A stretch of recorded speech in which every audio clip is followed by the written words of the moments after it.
Hello guys, it's Naki here. Today the new Grandmaster system is open. Everyone in Master rank is happy about it. We already have a target and we're keen to play a lot. I have been playing the whole morning and the Alice is everywhere, the Goblin is everywhere, and if you can't beat them, you join them. So okay, now I saw this list online. It's the JCG Volume 50 winner list. It's a Masuda-san. I saw this on Twitter, and I think this is a very interesting list. Especially it pick up some cards that I really love. So before I go through anything more than this, let's go and watch a few replay. And I think that will make you understand the deck better. Okay guys, so this is the game that I play against Vampire. So I'm going to show you 3 sample match, and I'm playing against 3 different popular class for the current meta now. So I hope it gives you a much better idea about like how is it positioned in the current meta now, and is it very hard to use or not. To be honest, I think this is a very straightforward deck. You just, if you go first, you go on curve. If you go second, you just try to like interact in a way that you can disrupt your opponent after you have evolved, and try to get the advantage out of that, and just hold the advantage all the way. So I personally like to protect my Goblin leader when I'm going first. I'm not really sure how is it for the others, but I'm going to do so especially because when I have the rabbit in hand, so turn 3, draw extra 2 cards while playing a 2-3. I mean turn 4, we're going first. I can't really think of any better play than this. This card is ridiculous. I mean the rabbit is ridiculous, it's super strong. And also this is a super strong card from Vampire as well. But I do think this card is really overpowered, but I have no idea why they actually give something like this out. But fortunate enough, I have my knight, the console. Then try to in a battle like this, try to make your knight survive because you have a ward to protect it from the other followers. So as long as he don't have evolve point or he don't use evolve point, it's very hard for him to kill this.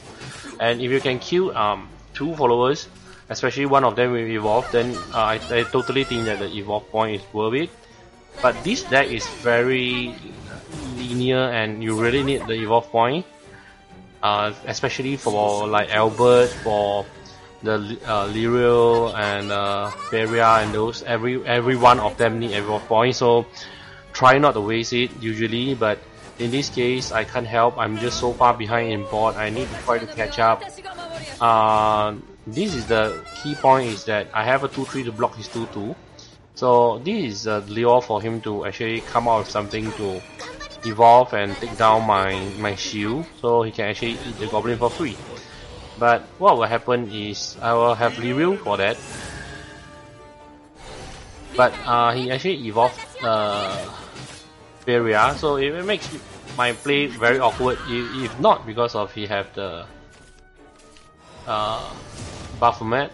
So now what happened is I draw the Feria, and this is one key point that I want to explain is I can play Lyriel and of course evolve, deal 1 damage to the Behemoth, then attack the Unico. But the one big problem is my Goblin is not going to face anyway, and his 3-2 that led over is going to just take down my Goblin King for free and or my Goblin for free. So since he's already at 11 and there's no way I'm going to face, and I top the Feria, so I just play the Goblin King and the Feria in the same turn, so that I can evolve the Feria. So what will happen is I will use Feria, of course, take down the Unico. So I can use the 2-3 to take down the 2-1. So now both of my creatures have 2 attacks, which means that the 3-2 on board can only trade with them. he cannot like eat your followers. This is one of the very important thing that you need to try to bear in mind when you're playing this deck, in my opinion. Yeah. So now we have our Albert in hand, and this is an amazing card, trust me. Ephemeral. It just deal my opponent 5 damage out of nowhere. I mean from 3 increase to 5, and you just have it followers. So if my opponent is going to use Revelations, then we have the Albert for him. If he is not, then you can see that Fira actually works very well with Albert as well, because yeah, you see the Albert get plus every time he attacks. So it's just almost like it is evolved. Okay, it's not exactly. If you calculate 1 damage there, then yeah, of course it is. So now I'm going to show you the second match that is playing against Dragon. So this is a replay also. I play I think yeah, this is the RAM version of the Dragon, yeah. Because now it's not like last time when you are playing the master rank. There are a lot of people, they are like testing their deck, playing some fun deck, because no point going to the free battle. You just get into the rank match and just simply play, because there's no more rank up, and the top ranker is like just so far away. So okay, for this match, lucky enough I draw the 2 costs. So now you can see the whole ladder condition for master is become so much more competitive. Okay, so this is another key point that I want to say. I have another goblin leader in hand, so I'm not going to protect my goblin leader in this case. I'm going to just go face, and I have enough power on board to make sure my opponent, even if he take down the goblin, I will still have way to deal with it. And also I want to just instead of making myself have less creature, right? So I'm just going to fully utilize the rabbit effect. As you can see, when you're going first, you keep the rabbit. It's very easy for you to just draw like 2 to 3 cards, given that if your opponent don't really have the removal. So yeah. And this is one of the very key trick from Dragon, is the Earth and Ira combo. It has been a while, but yeah, it's quite unfortunate that it happens. But now the key thing is, we play the console, we still trying to maintain the pressure on his face instead, and try not to kill Ira if it's possible. In this matchup, we are definitely the aggressor, so try to be aggressive, put in as much damage as possible. If you just try to hold back, eventually you just lose to their thousands of spot wipes. So Salamander Breath doesn't really kill us after we have boost, or like we have a lot of 1-3 and 2-3 on board. But the thing is, they play the 7 cost Braving Storm or something. Yeah, that card hurts a lot. And also, not to forget, they have Bahamut. So what we want to do is to deal as much damage as possible when we can, and try to get a strong board presence. So I can't yet play around everything, so I just try to play Salamander Breath at least, because I know everyone is playing it. And my opponent have the Ouroboros, which is also a very powerful spell from Dragon, but I think in current meta is less is like not that good position anymore. It used to be like amazingly good, but now it's just like, I think it's strong, of course, but people already know how to play around it. And for this game, because I do this because my opponent is at 9, even though I already know that he's playing Earth, I should be able to guess that he have all these, like the Pote, the Genesis Dragon and those, but he's at 9 cost, so he can't use all of them, and I have my Storm followers in hand to seal the duel, even if he have like some wards, and this is what exactly happens. So this is, as you can see, both game, the second game I'm actually playing second, I'm both here. I'm playing first. Yeah. So now I'm going to show you the third game, which is play against Royal, and effectively a mirror match. Yeah. So in this particular match, I'm going second, and I have a very good hand, because when you're going second, you don't really want to keep Goblin. Sometimes depends on your hand situation, but if you keep Goblin, something stupid might happen. So what we do usually is we just keep 2 costs, because she will play the 2 costs first, and your Goblin will just stuck there. He will attack you for 1, and then the Unicorn will just kill your Goblin after you play the 2 cost followers. So what happens is you eventually just lose 1 card that you supposed to have extra when you're going second, but you just waste the advantage.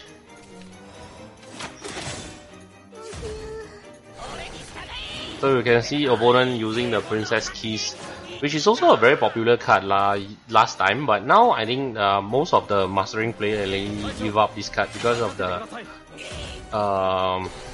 this is what's his name? Macy.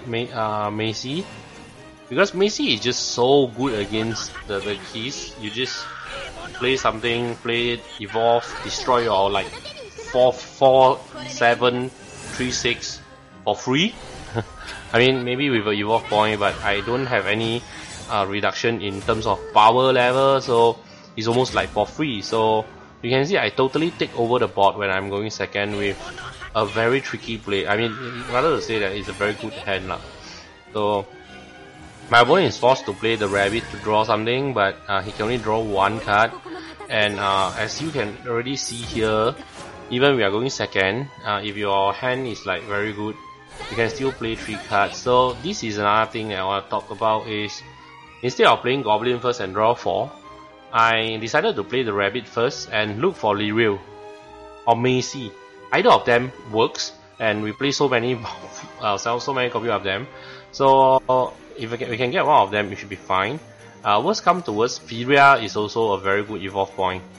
So I want to use my evolve point here, and I want to use it in the most effective way. As I told you that this deck is full of creatures that need to be evolved, and you only have 2 to 3 points. So try not to waste it. And now we take the total control of the board, and opponent have only 2 cards in hand. We have 11 life totals.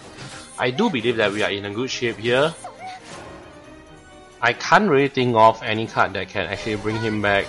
And I was quite surprised to see the ring bell in here, but I have no idea what she's doing here.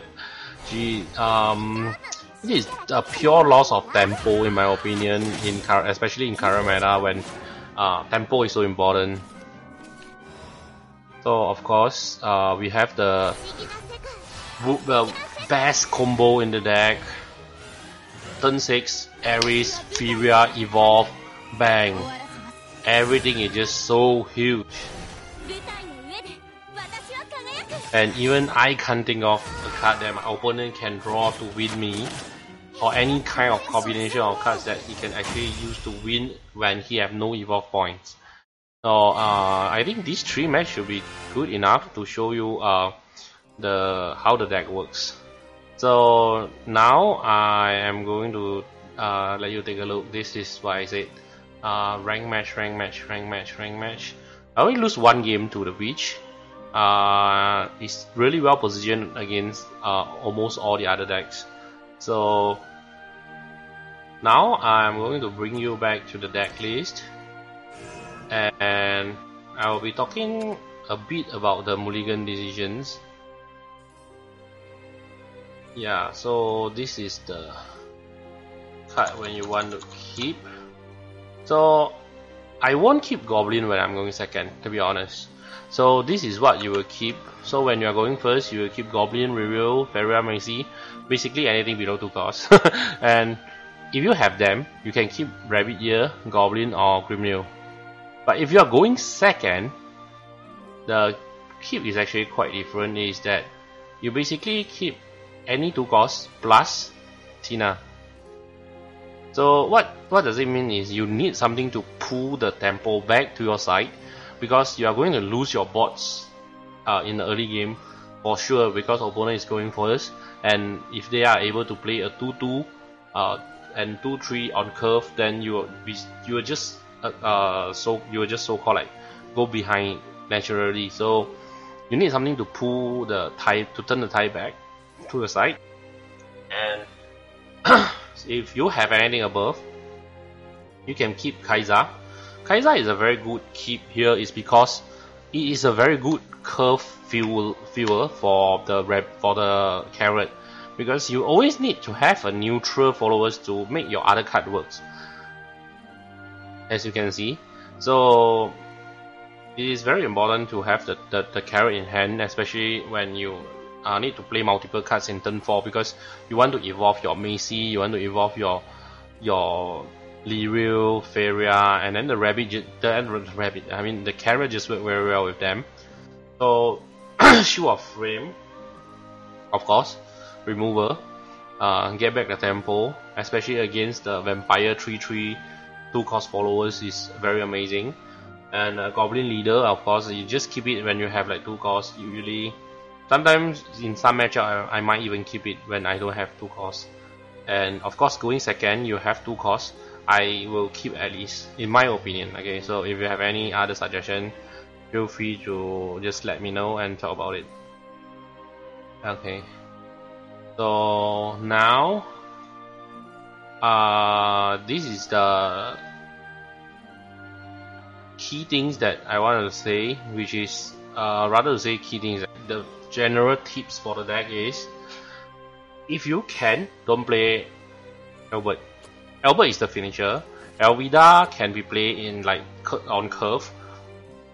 Try not to play Albert, because a lot of the time you win by its enhanced effect. So and also when you are using when you're at 5 cost, try to use Trump Knight instead of like a combination of the other 2 cards, unless you have to evolve something like Macy or Lyriel, or maybe Furia, and the evolve is very relevant. So this is more or less what I want to talk about for you with the deck. So if you enjoy it, like, subscribe, comment, anything helps. It encourages me for making more videos in the future. And this is Inaki. Thank you for watching, and I hope to see you guys around soon.